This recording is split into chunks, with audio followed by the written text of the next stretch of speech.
You are listening to the MADDOX Podcast, hosted by the MADDOX Real Estate Team, Jason Maddox, Jamie Abitia, and Katrina Pryor, presented by Painless Podcast. To learn more about our services, check out our website at maddoxrealestate.com. Today's episode is one we've been waiting to do for a while. Now that we are all vaccinated and returning to a sense of normalcy, we are finally able to incorporate traveling to businesses back into our podcasts. When we are not helping clients find their dream homes, the MADDOX team is usually looking for their next great wine tasting experience. Our search eventually led us to perhaps our favorite Richmond wine destination, Riggers Loft. Sitting on the edge of the San Francisco Bay on Canal Boulevard, Riggers Loft creates an atmosphere that blends wine and music together for a truly unique wine tasting adventure that has to be experienced by any wine lover in the Bay Area. Today, we talk with the founders of Riggers Loft, Barbara and Kevin Brown, on how they not only brought Riggers Loft to life, but how they built it into the winery that it is today. Hey guys, welcome back to our podcast. Today we're here with Barbara and Kevin at the Riggers Loft Winery in Richmond, California. And we're really interested to learn about you guys and your winery, what you have going on here. I hope that we can have bring a lot more business to you guys now post-pandemic, or as we end this and there's a light at the end of the tunnel with these vaccinations. So let's learn a little bit about you guys. How did you decide to embark on this journey of opening your own winery? You want me to? Go right ahead. So this particular iteration, winemaking is like a hobby gone awry. It takes on its own dynamics and it goes out of control, and then it becomes this all-consuming thing that you're doing. So we had originally been in Alameda. That's where we started as a winery. I'd been on the East Coast. I'd been commuting every month. Then we decided we needed to be out here to be where the wine was, on a regular basis. What you said was where the grapes grow. Where the grapes grow. That's cool. So we moved out here back in 2004. But the interesting thing about all of this is that the winery iterations, there have been several. So we started in Alameda, and we were there for a while. Then we left Alameda, and we moved up to Sonoma, and we were there for a while. Then we moved back to Alameda, and we were there for a while. And then finally, we had been sharing some space with Rockwall, which was Ken Rosenblum, and a new iteration of what he'd been doing after we sold Rosenblum, where I had been for 14 years. So we were looking for a production space, and we ended up stumbling into here, the Riggers Loft. And then in 2014, that's when we signed the contract for this place, began the renovations and changing things around. And I should say that ever before this place, we never had our own place. We were always part of somebody else's setup, whether it was a cooperative type situation or whatever it was. And, we always wanted our own space, and then this, just beautifully fell in our laps. And so since 2016 is when we opened the tasting room here, and it's been wonderful. And we always knew that, having been a part of cooperatives, we knew that we wanted to keep that going. Kevin talked about the artist colony kind of thing, and so we really do believe in that. And so again, we've got 4 wineries. Our brand is R&B Cellars, and there's Carica Wines, and they've been with us since the beginning. Prima Materia, they're the newest ones to join us, and which is Italian varietals. Wachira Wines, they are more traditional California varietals, but with kind of an African bent. The owner and principal winemaker from there, she's from Kenya. And then we also have Far West Cider. So, we have a fun amalgamation of different folks with different takes on how they do it. Yeah, and that's all housed under Riggers Loft. Now, where does that name come from? Was that already established? That's the name of this building. So this is an historic building, part of the Kaiser Shipyard, World War II. It really was kind of the support center for all of the building of the Victory and the Liberty ships. And much of the inside of the ships were constructed in here and then lifted into the hulls of the ships and then finished out there. But this was, that's why on the side of the building you'll see sheet metal, you'll see painting. There's just all these different locations of this building that was the support center, really. So much history. So the riggers were like the rigging in a ship. piecing that together. The riggers designed the slings and such that lifted these prefabricated portions of the ship and put them into place, so that the big change for Henry Kaiser, for the Kaiser shipyard, from what everybody used to know, is Rosie the Riveter. They went away from riveting because that took so long. It took 90 days to make a ship. They went to welding. And welding ships, they could turn out a ship in about 30 days. So actually, the record for turning a ship out at the Kaiser shipyard during World War II was 4.5 days. Wow. They built a ship like the Red Oak Victory that you're seeing over there and launched it, and those ships were somewhere between 85 and 92% completed. So you're talking finish work. You're not talking major stuff. And this was done in 4.5 days. They wanted to see how fast could they do it if they put everything into one ship. So this place, they did electrical, they did welding, they did sheet metal, they did painting, they did the designing of the slings. I mean, all of it within the space that we occupy. So obviously, when we got this building, we leased it from the city of Richmond. There really wasn't a whole lot of thought about what the name was going to be. We really had to keep this name. I mean, we wanted to keep the name because of the rich history. And it just works. So you guys said this opened, you got it in about 2014, opened in 2016 for the tasting room. Mm-hmm. But when did your passion for winemaking start? I mean, it sounds like you have a rich history before this actual place. So the winery dates back to 1997, and I'll let you take it from here. Well, in my previous life, I was a jazz pianist in New York. It was a great way not to make a living at the time. And so, doing things like, retail jobs to help supplement what you're doing. So finally I said, there's got to be a better way.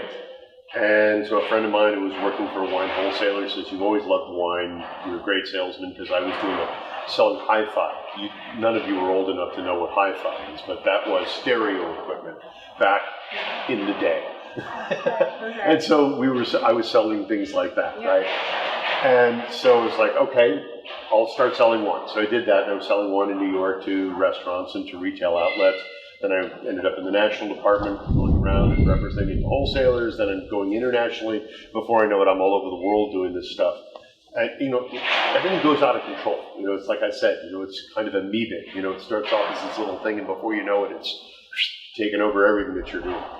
And as part of all of this, you tend to get more deeply involved all the time. And in my association with Rosenblum Cellars, Kent Rosenblum, I started getting into the winemaking side of things. Excuse me, because Kent was always very generous about that. And then that's how we started R&B. When I was there and just making Cabernet, and then we went from Cabernet, decided to leave Rosenblum, and then we added in Zinfandel and Syrah and Sauvignon Blanc, and before you knew it, we were doing 18 different wines, and it all just further went out of control. So most wineries will try to pair wine with food, but Riggers Loft, you pair wine with music. So can you tell us a little bit about what you were talking about earlier about the experience and creating experiences? Well, let's just explain that with a caveat in that we don't really pair wine with music so much as that what we want to do is make the wine and the whole thing about the experience. And that things that are experiential, if you ask, and I get asked this question at wine dinners a fair amount, and that is, what's the best bottle of wine you've ever had? And the best bottle of wine is never about the actual bottle that you drank. It's about the people that you shared it with. So now it becomes the experience, and that's what makes it memorable. And sometimes you might have a bottle of wine that might be rated higher or that somebody thinks more highly of. But at the same time, if you have it with a lousy group of people, it diminishes the experience of what you did with that bottle. So for us, what we try to do, and my wife Barbara is mostly responsible for this, is that she books all of the music that comes here, is that, she goes through and she's always trying to bring different varieties of acts and different music and different musicians all the time, so that there's a different flavor when you come here. And we're constantly surprised at that. She books something, she thinks, I think it's going to appeal to this, this segment of our customers. And it's a whole different segment that goes absolutely nuts about it. There's just no accounting for taste in any way, shape, and form, and everybody is different. And so the wine that they like on any given day can change. And so the music that they like is, so we try to incorporate as much, as many different styles of music, and then of course we offer all of these different styles of wine as well. Right. Yeah. Now, there's a lot that goes into creating this atmosphere and this experience for folks. That was obviously one of the things that really drew me into Riggers Loft, not just the first time I was here, but coming back, time and time again. And it does feel like every time I come, there's something different. So there's a different wine to try, or a new cider that, to experience, different genres of music. And so it does feel that you have a high level of interest in the experience that you're providing folks, from the events that you have, what we were just talking about. What really attracted me is that I could bring my kids here and know that they're in a safe, welcoming environment. I can bring my mom. I can bring grandma. You can bring your dog. And it's one of those very few places where anybody can come and feel welcomed, and feel like, okay, well, this isn't an area this isn't a place that I would feel comfortable bringing my mom to. That's not the case at all. And it really bodes well to say that all are welcome, and the environment and the atmosphere that you create is really something that's quite special and really unique. Thank you. Then we've clearly succeeded. Yes, in our goal, so. Absolutely. One of the draws for me also is what you do with some of the events that you have. So maybe you can talk a little bit about 4th of July and New Year's and some of the bands that you bring in on any given occasion, if you don't mind sharing a lot. Because that's something that was new to me. I was like, oh, okay, it's a winery. But the amount of talent that you also bring in is really exceptional. Yeah, well, there's a lot of talent around here in the East Bay and the whole Bay Area. So that's easy. That's easy to draw that in. So July 4th is actually on July 3rd, our celebration here, and that's when Richmond puts on their big fireworks, and it's off on the, It's in the estuary over here that would lead up to Terminal 4. And we've got our whole outdoor production area, which is where the grapes are crushed and all of that stuff in the fall. But that's where we hold that, and we tell everybody, bring your folding chairs, and it's kind of like Kevin likes to call it, like a beach. Yeah. And then we have all of these food trucks that we bring in, and a video truck for the kids. A video game truck for the kids. But meanwhile, for years now, we've had Andre Thierry, the Zydeco King, who is playing here tonight. We've always had him play. And so he's usually staged inside. And so there's all this dancing going on inside. And then there's all of these people out there who are just hanging out on the beach, if you will. And then at 9 o'clock or so, the fireworks start. And it's just really a fun event, and we've had it every year. One of the differences about us is that we do limit it. We stop it at about 400 people. We don't want it to be packed in like sardines. We want everybody to have space. We want them to enjoy themselves. We want them to be able to enjoy the ebb and flow of humanity that runs through this place on that day. Yeah. And people forget that this isn't public space, it's private space. And it used to be, people always had the idea that you could just come down. But we try to set it up so that people can enjoy themselves, have a good time, don't feel like it's pressured in any way, and it's just relax, enjoy yourself, experience the moment. It's the most spectacular way to enjoy the fireworks because they're literally right over your head. Yeah, right. It really is incredible. And New Year's, we come on New Year's, there's the big balloon drop. Again, just another opportunity for the family to come and get together. But you don't just provide just a phenomenal experience in terms of music and events, but this is a very serious winemaking process. I'd love to hear a bit more from you about the types of wine, but also the winemaking production that you have really on site that folks are coming through and are really immersed in by being here. They certainly see it because as you see the tanks are there, so they certainly see a lot of action when they're here. And then in the fall, if we're actively crushing, then, we have little, sort of mini tours, and people can come out and just watch us, and after 5 minutes they've seen it, but it is a lot of fun. But the difference with our tasting room is that you're actually part of the winemaking of what's going on. So we don't separate it with a wall or a glass partition or anything. We want you to be involved. We want it to be immersive, that you're into it, which is kind of fun. So the fruit comes in, all the fruit comes here, all the wine is made here, it's crushed out back, it's sorted, crushed, pressed, then in barrels in here. All the barrels that you see around you are not decorative. They are, in fact, in use and being used all the time. It's very handy. You get people come in, and let's say they're digging on our Cabernets and say, oh, you know what? We're going to be bottling this lot of Cabernet, so we'll take people over and they do a little barrel tasting. I mean, it's the fun thing of getting to do some of that more hands-on kind of touch, what we just did before with the Sauvignon Blanc out of the tank. Yeah. That you get to dive into places that normally you don't get to. At a lot of places, it has to be, well, I set up a special tour and they charge me a certain amount of money to be a part of it, and blah, blah, blah, blah. And that can also happen, but a lot of this is just very spontaneous. Yeah. You want it to be something that wine's a beverage, okay? It's another beverage of choice. You didn't choose water, you didn't choose milk, you didn't choose Coke, you chose wine, okay? People have a tendency to make wine a little too kind of hoity-toity or too special. It is special in that anything that's well done is special, but at the same time, it should just be another beverage of choice. It shouldn't be something that you have to have certain credentials to understand it or know it better. It's like the music you like, or the art you like, or the books you like to read. It's what you like. It's personal opinion, and you should be confident in that. You should always be willing to try new ones or try new things. And the worst thing that's going to happen is you'll say, I don't like that. So one of my favorite stories, I tell it at almost every wine dinner I've ever done, is the guy walks into the store and the owner of the store says, hey, I have a wine for you to try. And the guy says, oh, would you like to try it? He says, yes, okay, I'll try it. So the guy tests it.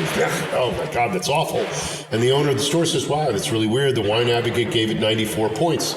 And the guy says, I'll take 2 cases. The point being that he didn't trust his own palate. He did based on what somebody else scored it with. And what his reaction was is he didn't like the wine. Doesn't mean you're right or wrong.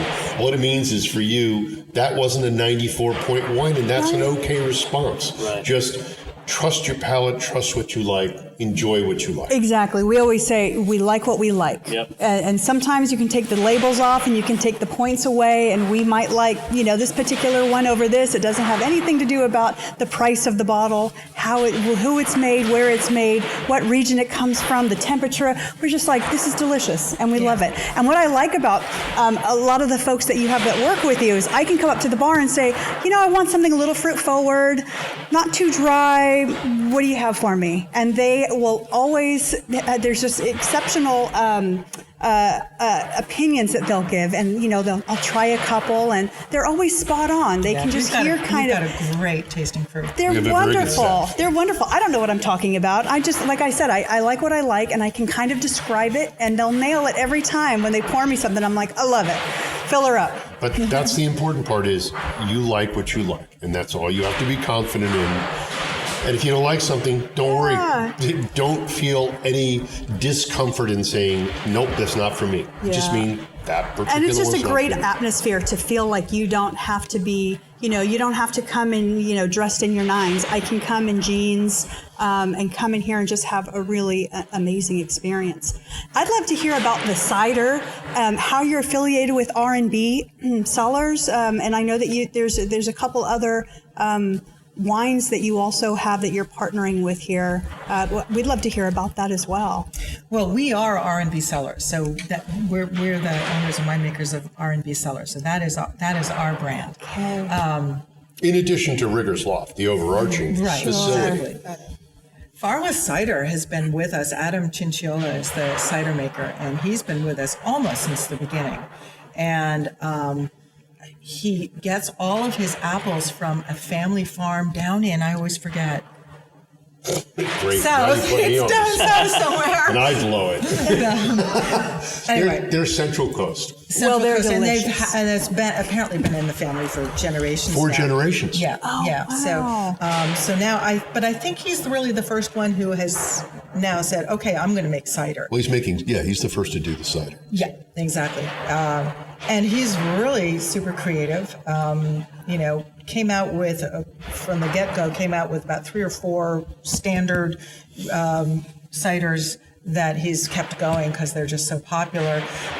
But he's always coming up, it feels like every month or something, coming up with some other fruit to add to it. I think you mentioned blueberry or something. My sister, I don't know, but it could very well yes, be. I love the guava, and I think there was That's a another big time that there was popular a watermelon, maybe. Yep. Sounds good. Watermelon at one time. Watermelon and lime. Yes, and then my sister just came maybe a week or 2 ago, and she said something about. And this is just conversation. I didn't even tell her we were doing a podcast here. She goes, "Oh, so I went to Riggers Loft, and now they have." So it's like a topic of conversation. It's like whatever new, variety is out, and so she said something about a blueberry or a blackberry, and I'm just It's like, a blueberry, and he's got a couple of new ones that they're just on tap. So he'll make small lots, and experiments to try different things, all of which is a lot of fun. He's got his first can conditioned cider that he's done. So what happens is the second fermentation actually takes place in the can. Okay. So it's can conditioned is what it's called. So he's always playing and doing something different. yeah, which and is so fun. every time you come, again, it's a new tasting experience. So it's really incredible. Well, and just in the wines, we have over 40 different wines here on any given day. Between the 4 different Between all the different wineries. wineries, so you get a chance to try different things. So you could come in one day and say, I'm only doing white wines. Or you could come in one day and say, I'm only doing Sparkling. Cabernets, or I'm only doing Sparklings, or I'm only doing Zinfandels, or And you've got a lot to and choose you have from. lots of things to choose from. And you could do a series of things just in any of those different iterations of what you said you wanted to explore. Now, out of those 40 or so, do you find that any are more popular? People are always coming back for, 1 or 2 of them? I think that in terms of R&B, and that's what we sort of track the most, just because that's our brand. We have a few that are super popular. I would say the Improviser, which is our Zin-based red blend, that is, since the beginning of making that, it's been super popular. Our Cabernets, our Napa Valley Reserve Cabernets, have a huge following, and they're just, I think they're stunning wines. And we have a whole series of white wines too that are really popular. Lately, our sparkling has really taken off. So we've got Well, we brought that back. We hadn't done that in a while. We'd kind of taken a break from it. But we brought it back, and it's just going great guns. So we've got a white sparkling and a rosé sparkling, and it's method champenoise. So it really is champagne. It's just we can't call it that because we are not in Champagne. We are here in California. So Well, we'll have to try those tonight. We're yeah. coming back tonight to try all of these. Absolutely. yeah, come back to see Andre. Oh, I'm so excited for that. Now, there's also, you have a food menu also, and you always have a catering partner that you work with. So I know that when I've come in the past, there's been, food trucks. And so again, it's not just wine, but you can also do your own food pairing based on the selections. Can you talk a little bit about the partnership that you have with the caterer? Yeah, I mean, we've had a number of food partners since the beginning, since 2016, and it seems like we've really hit on something, just to have a caterer from a restaurant, dedicated. Most of their preparation is done in their own kitchen, and then they bring it here and do the last minute preparation and heating on site in the back of the winery, and that's just, I don't know, it just adds so much more when you can actually have food and wine together. We talk with him, his name is Mark, and we talk with him about, what kinds of foods pair well with wines, different kinds of wines. So he keeps that in mind. Yeah. But again, there's so many different styles of wine, so therefore he has kind of an eclectic menu, and that changes, from time to time as well. But you want lighter things, you want, kind of mid-weight things, and you want heavier things depending on what somebody wants. So the one point that I wanted to make is we are what you would call a destination. Okay, nobody walks by us to get to anywhere else, unless you're dumping a body in the bay. Diving into right? the bay. Aside from that, you're coming here to come and see us, and so you want it so that if somebody comes here, they have an ability to, I'm hungry. So Mark makes everything from bar snacks to a charcuterie plate to beef stroganoff. And, there's all different kinds of things that fall within those different weight categories of a full meal or a light repast and desserts as well. So you can go whichever direction you want to go. Yeah. Now, you guys mentioned being big on artistry and stuff like that. How do you design your wine labels? Do you pair up with anybody to design your labels? Yes, we do. Yeah. So let me just start with saying that all of the we're both musicians. Yeah. So classical and jazz musicians. So we happen to possess a number of beautiful paintings by an artist named Mimi Stewart, and they're all a part of her Musical Gems series. And they're just lovely, lovely paintings, usually with a treble clef and notes kind of shooting. Or a bass clef. One of them has a bass clef, the Syrah does. So a number of years ago, we decided to incorporate all of those paintings onto our labels. And so every wine has its own painting. And it's a great, beautiful place to start. So the artwork is lovely. And again, her name is Mimi Stewart. And you can go to mimiart.com and check out all this stuff. Well, she's referenced via our website as she referenced us. I mean, she's an old friend. I met her when I was at Rosenblum Cellars and fell in love with her artwork and bought the first ones that we owned when I was there, when she was initially being discovered as an artist. And, how many do we have now? 14 or something like that. We have a ridiculous number of these things, which they're gorgeous. And now she's on permanent display at the Smithsonian, at the Air and Space Museum. She's at all these galleries and museums around the country. She does, things for Hollywood stars and sports stars and, Buzz Aldrin, from, the astronauts. I mean, she's just got this incredible following now. And what she was so excited, we said we would use her paintings for the labels. And she said, I only have one request. And she said that you still give me wine for when I do gallery openings to do new things so that I can showcase your wines and the artwork to go along with it. So she's a doll and has been wonderful, her whole family, and we would never use anything else. That's wonderful. And so then the other part of that is our graphic designer, who I hear is fantastic. Yes, he is. He's Greg awesome. Canales, yes. Yes, and he's a very dear friend. Yeah. And so he has been our graphic designer for years and years, and our labels have evolved under his they're gorgeous. Vision. Guidance. Yes. Yeah. And so we have yet a new kind of look to them in the last, I'd say maybe 6 months or so, that we're really, really excited about. Showcases the art a little bit more. Oh, it really does. It does. Yeah. It's really distinctive. I mean, they're beautiful. The labels are beautiful. And they say something about who we are. So, a lot of wineries try to find some kind of kitschy thing to, the Red Wagon Winery, and there's a red wagon somewhere on the property or something. Or something like that. Our labels certainly say something about who we are as people and our And every passions. wine says something about who we are, and each wine has its own musical term to describe what it is. And it describes the wine, but it's also, this is reflective of who we are as a couple, as a family, and what our history is. Well, it's interesting. This is obviously family, right? Family business, as is ours. But so what is it like working, being partners, husband and wife? We're still married. We're still married. He doesn't want to kill me. I mean, it has its benefits. It has its challenges. It does. Right? I mean, I wouldn't change anything. But there are times. There always are. There always are. Yeah. But I think that, again, it's something that it comes from you both being partners, obviously in a relationship, but also in business. And I think that your love for music, love for wine, love for food, you really feel that in coming in this space and having this experience. What do you both love most about what you do? I mean, you're obviously passionate about all of this, but what do you love most about it? The people. Yeah. Yeah, I would say the people is definitely the answer. I mean, all the different folks that you get to meet and the experiences you get to share with them or help guide them through. We've made so many great friends through this winery.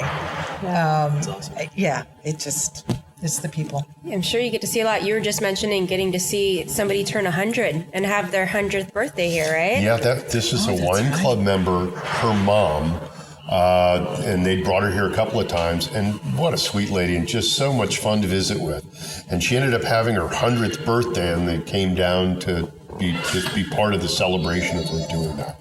And it was just 100 years old. I'm saying, wow, I hope I even get remotely close to that. Yeah. Didn't you buy her a... Oh, yeah. We pulled out some library wines for her for that. Are you She's kidding? never forgotten. She's you get to always 100, talking about you it. deserve that. Yeah. Definitely. Oh my goodness. So for some folks that are listening who've never been here, I'm obviously a huge fan. I think in every podcast I know, bring I'm just up, about to hire you. I bring up Riggers Loft, I think, in every podcast because we're always talking about wine, and I'm like, R&B Cellars, Riggers Loft.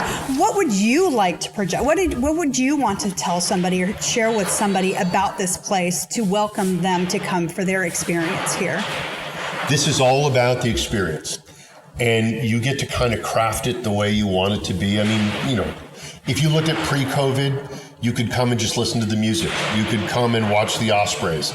You could come and play ping pong or board games. Everybody has a different kind of idea of what it is you want to do. There's no expectations. It's set your own pace, set your own style. There's enough variety that you've got a blank canvas, paint the picture. And the fun thing, and I described this to people because they asked, they say, well, what's the difference here? I said, well, take 5 people, put them out on that patio, have them look at that beautiful view of the bay and say, paint what you see. You will get 5 different paintings because everybody sees it slightly differently than everybody else does. That's exactly what we want the experience here to be. You make it your experience. And that way you're going to go home saying, it was everything I wanted it to be. Not what somebody else expected it to be or forced you to experience. Sure. So that's the important part. That's great. I love that. And you had mentioned wine club memberships. What does that include? So we send out packages 4 times a year. Or we have wine pickup parties, and we will actually be able to have a wine club pickup party in July. Those are wild. Yeah. So we need to go to a wine pickup party. We're going to be going to a you wine have to be pickup a member party. first. Yes, we will be a member. I'll be a member right now. That's easy. That's easy. Yeah, we'll sign you up. So you can choose between different levels. There's a lower level, which is, we call it trio. You can choose all reds, all whites, or you get just a combination of a couple reds and a white. And then there's an upper level called Big Band Reserve. Same thing. You can do reds only if you like. So trio because it's 3 bottles, but also trio and jazz trio. Right. I love the musician part. It's called the Blue Note Wine Club. So love that. everything's musical. All of our bottles for wine club members is 25% off all the time. Except for a month after receiving your wine, you can choose any of the wines that are in the wine club packages and get 30% off. Every time you come to the winery, you get a free glass of wine. Nice. Lovely. Which is nice. And you can come every day if you like. You get to come to the pickup parties, and that's included, and that's food and music and wine. And you get to try any of the wines that are in any of the clubs. So it doesn't matter whether you're a trio member, you get to try the wines in the big band, or big band, you can try all the wines in the trio. You just get a chance to try And then all of those are available to you for 30% off for the next month. What else? I mean, I'm sold already. I'm sold on You that. get discounts to, different events and things that we do, like the July 3rd thing. There's a club member price. There's, when we do the Fleet Week, there's a club member price. So, I mean, there are special things for that. There are special wines that we put together that are only done for the wine club. So we did a special bottling of 07 Cabernet, 2010 Cabernet, that the only people that got that were wine club members. It wasn't available to the general public at all. And then, in terms of reservations and stuff, we, because of our socially distanced seating, it does fully book. And so, we give priority to the wine club members.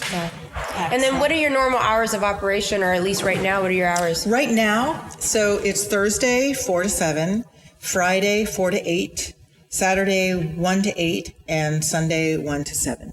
Lovely. And musicians, you mentioned on certain days you'll have musicians that are... Every Friday, Saturday, and Sunday. So Friday, it's generally the music is from 4 to 7, so the whole time that we're open. And wherever possible, we stage it outside. So unless it's really, actively raining or it's just super cold and windy, it's going to be outside. With beautiful views of the bay and the bridge. You just need to know to dress warm. Yeah. And then Saturday and Sunday, the music is from 2 to 5. Okay. Well, and this is also on your website at riggersloftwine.com. Right. I noticed that you have all of the operating hours also on the website. There's also a calendar so you can see what the upcoming musical acts are. We do a wide variety of different kinds of music. Like I said, we're trying to always kind of change up the experience a bit. So always look and see, what's available, but we're also big on supporting local musicians as much as we possibly can. All our musicians are local. They're all local folks, so we encourage people to be generous in their tipping. It's all about supporting, local community.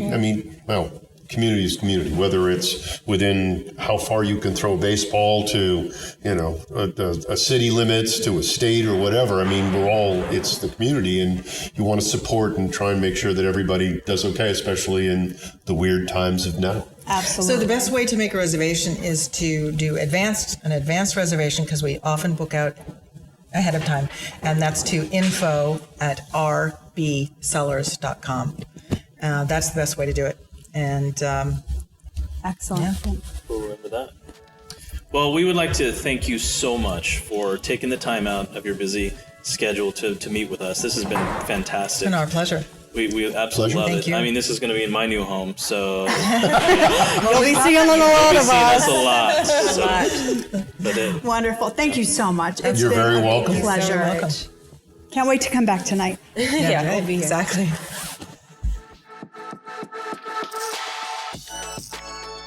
Thank you for listening to the MADDOX podcast. Thank you to our producer, Sam Lubman of Painless Podcasts, for helping make this podcast possible.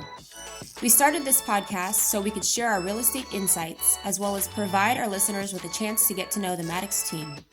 Our goal is to make our clients' real estate sale or purchase as simple as possible, allowing them to sit back while we handle the hard work. To learn more about what we do or to look up resources about the Bay Area communities, visit our website at maddoxrealestate.com or give us a call at 510-993-0688.